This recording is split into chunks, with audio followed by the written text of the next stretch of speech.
അവിടെ ഈ ഒരു അവസ്ഥയിൽ ആ മുല്ലപ്പുരയാണ് പൊട്ടിക്കഴിഞ്ഞാൽ നമ്മൾ എന്താ ചെയ്യുക? എൻ്റെ പൊന്നിളെ ചുമ്മാ നീ വായത്തുനിന്ന് വിളിച്ച് പറയാരി. സീരിയസ്ലി എന്താ നിന്റെ പറയണേ? അവിടെ 2 കോടി ജനങ്ങളെ ഡയറക്റ്റ് ആയിട്ടും ബാക്കി വരുന്ന 1.5 കോടി ജനങ്ങളെ ഇൻഡയറക്റ്റ് ആയിട്ടും അഫക്റ്റ് ചെയ്യുന്ന വലിയ ബോംബാണത്. എന്റെ പൊന്നിളി ഒന്ന് നിർത്ത്. ഒരു വലിയൊരു മഴ പെയ്താൽ അല്ലെങ്കിൽ ഒരു വെള്ളം പൊങ്ങിയാൽ അപ്പോഴേ മുല്ലപ്പുര മണ്ടക്കോട്ട് കയറിക്കണം. അങ്ങനെയൊന്നും ഈ ഒരു അടി നിനക്കല്ല, ഈ ഒരു മൈൻഡ് സെറ്റ് ഉള്ള കേരളത്തിൽ ഓരോ പൊലാടി നമുക്ക് കൈയടി കൊടുക്കണം. എനിക്ക് 3 ചോദ്യങ്ങളാണുള്ളത്. ഒന്നാമത്തെ ചോദ്യം, ബ്രിട്ടീഷുകാർ തമിഴ്നാടിന് വേണ്ടിയാണ് ഈ മുല്ലപ്പുര ഡാം ഉണ്ടാക്കിയത്. ഓക്കെ, അപ്പോൾ സാധാരണ ബ്രിട്ടീഷുകാർ ഒരു നാട്ടുരാജ്യങ്ങളായിട്ടൊരു കരാർ വെച്ച് കഴിഞ്ഞാൽ 99 വർഷത്തേക്കായിരിക്കും.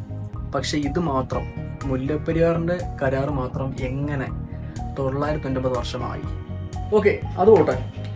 IIT കാൺപൂര്, IIT Delhi, UN university, ഏഷ്യയിൽ തന്നെ ഡാമിന്റെ ഡിസ്ട്രക്ഷൻസ് നോക്കുന്ന ഒരു അതോറിറ്റി, ഇവരെല്ലാവരും നമ്മളെ മുല്ലപ്പെരിയാറിനെ പറ്റി ഡേഞ്ചർ ഭീഷണി ഉണ്ട് എന്നൊരു റിപ്പോർട്ട് എഴുതിയിട്ടും അതെന്തുകൊണ്ട് സുപ്രീം കോടതിയിൽ എത്തിയില്ല? അതും പോട്ടെ, 1947 നമുക്ക് ഇന്ത്യക്ക് സ്വാതന്ത്ര്യം കിട്ടിയപ്പോൾ അവസാനിച്ച ഈ കരാറ് 1970 അതായത് അച്യുതമേനോൻ സർക്കാർ വന്ന സമയത്ത് എങ്ങനെ തമിഴ്നാടിന് ഫേവർ ആയിട്ട് വന്നു എന്ന് വെച്ചാൽ അതുവരെ അവർക്ക് ഇറിഗേഷൻ പർപ്പസിന് മാത്രമേ വെള്ളം എടുക്കാൻ പറ്റുള്ളായിരുന്നു. 1970 അവർക്ക് ഇലക്ട്രിസിറ്റി വിട്ടുകൊടുത്തു വരാന്ന്, അതിലും അവർക്ക് ലാഭമുണ്ട്. എല്ലാം പോട്ടെ, അതെല്ലാം വർഷങ്ങളായിട്ട് പലരും ചോദിച്ചുകൊണ്ടിരിക്കുന്ന ചോദ്യം, അതിന് ആരും മറുപടി കൊടുക്കുന്നില്ല. ഇനി നിങ്ങളുടെ ചോദ്യം, മുല്ലപ്പെരിയാർ പൊട്ടുമോ അതോ ഇല്ലേ? And I am very sad to say, പൊട്ടും. It will. അപ്പൊ നിങ്ങൾ വിചാരിക്കും ഇത് എപ്പോഴും പറയുന്ന പോലെ അല്ലേ, അങ്ങനെ മൈൻഡ് ചെയ്ത് വിടാന്ന്. പക്ഷെ അങ്ങനല്ല. ഒരു ഡാം തകരാനായിട്ട് 3 റീസൺസാണ് ഉള്ളത്. ഒന്നാമത്തെ റീസൺ, ഓൾഡ് കൺസ്ട്രക്ഷൻ മെത്തേഡ്. നമ്മുടെ ഏഷ്യയിൽ തന്നെ ഏറ്റവും പഴക്കമുള്ള ഡാംസിൽ മുൻപന്തി നിൽക്കുന്നതാണ് നമ്മുടെ മുല്ലപ്പെരിയാർ ഡാം. 130 വർഷത്തിലേറെ പഴക്കമുണ്ട് അതിന്. അത്രയും മുമ്പ് ഉള്ള ടെക്നിക്കാണ് അതിൽ യൂസ് ചെയ്തേക്കുന്നത്. സോ അപ്പോൾ പണിഞ്ഞ അതെല്ലാം പോയി, അവിടുന്ന് പോയി. സോ ആ ഒരു മെത്തേഡ് കൊണ്ട് എന്തായാലും പൊട്ടാൻ ചാൻസ് ഉണ്ട്. ഒന്നാമത്തെ കാര്യം. ഇനിയിപ്പോ രണ്ടാമത്തെ കാര്യം എടുത്തു കഴിഞ്ഞാൽ എക്സ്ട്രീം ഇൻഫ്ലോ അല്ലെങ്കിൽ ലാൻഡ് സ്ലൈഡ്. ഇപ്പൊ കേരളം സംഭവിച്ചുകൊണ്ടിരിക്കുന്ന വെച്ചാൽ ലാൻഡ് സ്ലൈഡ് കാരണമാണ് അവിടെ വയനാട് ഇത്രയും സീൻ ഉണ്ടായത്. സോ ഒരു ലാൻഡ് സ്ലൈഡോ അല്ലെങ്കിൽ ഒരു വെള്ളപ്പൊക്കോ വന്നു കഴിഞ്ഞാൽ, ആ മുല്ലപ്പെരിയാർ സൈഡിൽ വന്നു കഴിഞ്ഞാൽ നമുക്കൊന്നും പറയാൻ പറ്റില്ല. പിന്നെ മൂന്നാമത്തെ റീസൺ, എർത്ത് ക്വേക്ക്. ഹെക്ടർ സ്കെയിലിൽ 4 രേഖപ്പെടുന്ന ഒരു എർത്ത് ക്വേക്ക് അവിടെ ഉണ്ടായാലും മുല്ലപ്പെരിയാർ സൈഡിൽ എവിടെയെങ്കിലും ഉണ്ടായി കഴിഞ്ഞാൽ നമുക്കൊന്നും പറയാൻ പറ്റില്ല. ഡാമിന്റെ സൈഡിൽ മാത്രം ഉണ്ടാകുന്ന ഒരു തരം എർത്ത് ക്വേക്ക് ഉണ്ട്, അപ്പോൾ ഉണ്ടാവാനും ചാൻസ് ഉണ്ട്. സോ ഈ 3 റീസണാണ് ഒരു ഡാം പൊട്ടാനായിട്ട് ചാൻസ് ഉള്ളത്. സോ ഇതിനെല്ലാം ഒറ്റ മാർക്കേ നമുക്കുള്ളൂ, വേറൊരു ഡാം പണിയുക. വേറെ ഡാം അതിന് മുമ്പിൽ പണിയുക, എന്നിട്ട് കരാർ ഒന്നുകൂടെ പുതുക്കുക. തമിഴ്നാട് എന്തായാലും സമ്മതിക്കാത്തെന്ന് പറഞ്ഞു കഴിഞ്ഞാൽ ഇപ്പൊ പുതിയ കരാർ വന്നു കഴിഞ്ഞാൽ അവർക്ക് ഇപ്പൊ കിട്ടിക്കൊണ്ടിരുന്ന ലാഭമുണ്ട്. ഇപ്പൊ അവർക്ക് ഡാമിൽ നിന്ന് കിട്ടുന്ന മാത്രം ലാഭം 2000 കോടിയിലേറെയാണ് ഇറിഗേഷൻ പർപ്പസിനും അല്ലാണ്ട് ഇലക്ട്രിസിറ്റി എടുത്തുകൊണ്ട്. അതിന് കേരളത്തിന് അവർ കൊടുക്കുന്ന പാട്ടുതുക എന്ന് പറഞ്ഞു കഴിഞ്ഞാൽ വെറും 10 ലക്ഷം രൂപയാണ്. 10 ലക്ഷം രൂപ കൊടുത്തിട്ട് അവരുണ്ടാക്കുന്ന എത്ര 1000-2000 കോടി രൂപയാണ്.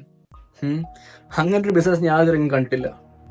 സോ പുതിയൊരു കരാർ വന്നു കഴിഞ്ഞാൽ അവർക്ക് പുതിയ എഴുതേണ്ടി വരും. അപ്പോൾ അതിനകത്ത് അവർക്ക് ഇത്ര ലാഭം കിട്ടില്ല, പകുതി ചിലപ്പം കേരളത്തിന് കൊടുക്കേണ്ടി വരും. ഓക്കെ, അപ്പോൾ ഇത് മുമ്പിൽ കാണുന്ന ഏറ്റവും വലിയൊരു പോംവഴി എന്തെന്ന് വെച്ചാൽ വലിയൊരു വിട്ടുവീഴ്ച കേരളം നടത്തേണ്ടി വരും. എന്ന് പറയുമ്പോഴേക്കും നമുക്ക് നമ്മുടെ ജീവനാണ് വലുത്. സോ അവർക്ക് ഇപ്പോൾ ആനുകൂല്യങ്ങൾ കൊടുത്തുകൊണ്ട് തന്നെ പുതിയൊരു ഡാം പണിയുന്ന രീതിയിലേക്ക് വരണം. ആ ഒരു മെത്തേഡ് കേരളം സ്വീകരിക്കണം. ഇല്ലാണ്ട് ഒന്നും നടക്കില്ല. അല്ലാന്നുണ്ടെങ്കിൽ എന്തെങ്കിലും സംഭവിച്ച് കഴിഞ്ഞിട്ട് പിന്നെ പറഞ്ഞിട്ട് കാര്യമില്ല. ഇതിന്റെ ഭവിഷ്യം എന്ന് പറയുമ്പോൾ നിങ്ങൾ വിചാരിക്കുന്ന നിസ്സാരമല്ല. നിങ്ങൾ വിചാരിക്കും 5 ജില്ലയെ മാത്രം ബാധിക്കുന്ന ഒരു നിസ്സാര പ്രശ്നമാണ്. അല്ല, ഇപ്പോൾ അത് പൊട്ടിക്കഴിഞ്ഞാൽ 5 ജില്ല പോവും. പത്തനംതിട്ട തൊട്ട് തൃശ്ശൂരുള്ള ജില്ല മൊത്തത്തിൽ പോവും. അത്രയും പേര് മരിക്കും. അപ്പോഴേക്കും അതിങ്ങനെ ചെളിക്കുണ്ടായിട്ടാണ് വരുന്നത്. അപ്പോൾ അതിനകത്ത് മനുഷ്യർ മാത്രമായിരിക്കില്ല, മൃഗങ്ങള്, മരങ്ങള്, ചെടികൾ, അങ്ങനെ എല്ലാം കൂടെ ചേർന്നിരുന്നതായിരിക്കും. അതില് ആരും കാണില്ല. പിന്നെ നമ്മളെ രക്ഷിക്കാൻ പോലും ആരും കാണില്ല. പിന്നെ ബാക്കിയുള്ള ജനങ്ങളുണ്ടല്ലോ, കൊല്ലം, തിരുവനന്തപുരം, പിന്നെ അങ്ങുള്ള ജനങ്ങൾ, അവർക്ക് വരാൻ പോകുന്ന അതിനെക്കാട്ടിയും പ്രശ്നമാണ്. നമുക്കിപ്പം അല്ലാണ്ടുള്ളവർ അങ്ങനെ അങ്ങ് മരിക്കും, ബാക്കിയുള്ള നരകിച്ച് മരിക്കും. എങ്ങനെയാണെന്ന് വെച്ചാൽ അതിൽ നിന്ന് രോഗാണു വന്ന് അങ്ങനെ രോഗം ബാധിച്ച് ബാക്കിയുള്ളവർക്കും വലിയ പ്രശ്നമുണ്ട്. പിന്നെ അത് മാത്രമല്ല, ഇലക്ട്രിസിറ്റി, ഗതാഗതം, പിന്നെ ഖജനാവിൽ പൈസ ഒന്നും കാണില്ല. ആ നടുക്കുന്ന കുറച്ച് സ്ഥലമൊക്കെ പോയി ട്രാൻസ്പോർട്ടേഷൻ എങ്ങനെ പോസിബിൾ ആവുന്നത്? ഇലക്ട്രിസിറ്റി എങ്ങനെയാണ്? പിന്നെ നരകമായിരിക്കും കേരളം. ദൈവത്തിന്റെ സ്വന്തം നാട് എന്ന് പറഞ്ഞാൽ ദൈവത്തിന്റെ സ്വന്തം നരകമാവും. സോ നല്ലൊരു പോംവഴി ഉണ്ടാക്കിയേ പറ്റുള്ളൂ, അല്ലാണ്ടൊന്നും പറ്റില്ല. Thank you.